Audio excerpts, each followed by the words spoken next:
tere, olen Jaan Siilist. Räägin täna natukene, mis me selle lühikese nädalaga saavutasime. Esimene asi arenduse poolelt, mille kallal ka mina töötasin, on väljaprintide jaoks oleme loonud andmete tõlkimise võimaluse.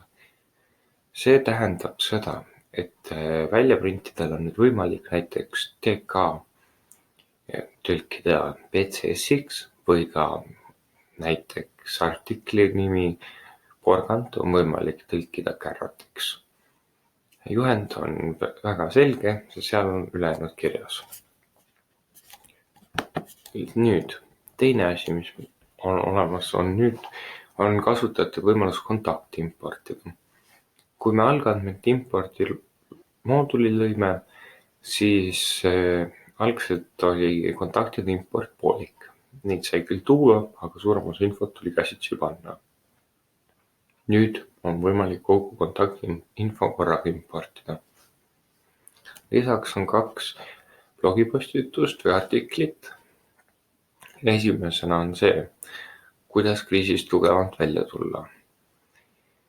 Nimelt räägib see sellest, et kui kriisiga käivad kulude vähendamised, muutused ja töötajate koondamised teevad alati ettevõtted nõrgemaks, siis ei pea see olema nii.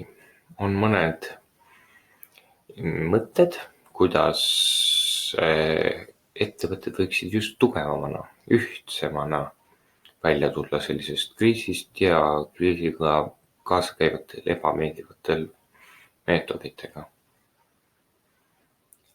Lisaks viimasena on kliendilugu Sunorecist, kus räägib Sunoreci esindaja, et kuidas algselt nad täitsid pabereid, siis keegi lõi nad kõik Excelisse. Hiljem arenes selleni, et kasutati Excelit kohe otse, aga neil mõlemal meetoditel olid suured probleemid. Nii et nad läksid ümber Isiilile. Nüüd on lugugi sellest, et kuidas nad on Isiiliga üsna rahul ja äkki saab keegi teinegi häid infokilde sealt. Tänan kuulamast.